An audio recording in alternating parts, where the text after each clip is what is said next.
A coroa portuguesa precisava agir. Bem-vindo ao canal Lentes do Brasil. No episódio anterior, você viu como o pau-brasil transformou o Brasil de uma terra esquecida em uma terra valiosa. Mas junto com essa riqueza, veio um perigo. Porque quanto mais valor o Brasil começava a ter, mais outras nações passavam a olhar para essa terra. E Portugal percebeu tarde demais que explorar já não era suficiente. Era preciso ocupar. Era preciso defender. Porque naquele momento, o Brasil corria o risco real de deixar de ser português.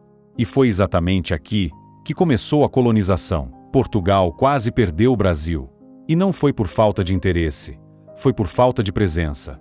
Durante anos, o território ficou praticamente aberto, explorado, ignorado, disputado. E enquanto Portugal hesitava, outros países avançavam, principalmente a França. Eles estavam ali, no litoral, negociando, explorando, criando relações. E isso acendeu um alerta. Porque agora não era mais só sobre lucro. Era sobre território. E território, quando não é ocupado, é perdido. Foi nesse momento que Portugal entendeu: ou ocupava o Brasil, ou perderia o Brasil. A coroa portuguesa precisava agir. Mas existia um problema enorme. O Brasil era gigantesco, distante, desconhecido, difícil de controlar. E Portugal não tinha recursos suficientes para ocupar tudo sozinho. Então surgiu uma solução ousada: dividir para controlar. Em vez de administrar tudo diretamente, Portugal decidiu entregar partes do território. Mas não para qualquer pessoa. Para homens de confiança. Pessoas com recursos, influência e interesse em fazer aquilo funcionar. Eu vos entrego esta carta de doação. Que governeis em nome da coroa. Aceito a mercê de vossa majestade e juro fidelidade. O território brasileiro foi dividido em grandes faixas de terra. Essas faixas iam do litoral até o interior e receberam um nome: capitanias hereditárias. Cada uma dessas áreas era entregue a um donatário, uma espécie de administrador local, mas com poderes muito maiores.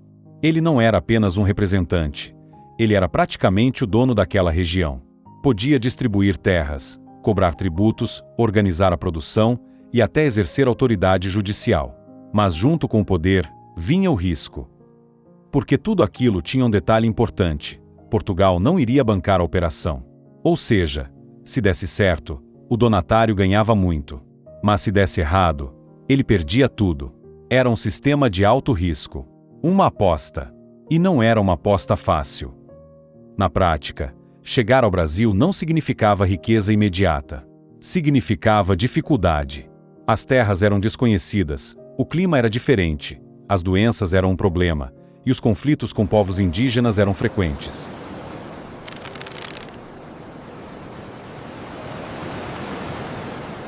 Além disso, havia ataques de estrangeiros, principalmente franceses. Era um ambiente hostil, e muitos não estavam preparados para isso. E o resultado foi claro: a maioria das capitanias fracassou. Algumas nem chegaram a se desenvolver. Outras foram abandonadas pouco tempo depois. Faltava dinheiro, faltava estrutura, faltava gente. A distância de Portugal dificultava qualquer ajuda. E o projeto começou a falhar. Mas nem tudo deu errado. Algumas capitanias conseguiram sobreviver. E mais do que isso, começaram a prosperar. Principalmente duas: Pernambuco e São Vicente. E o motivo desse sucesso foi um produto: a cana-de-açúcar.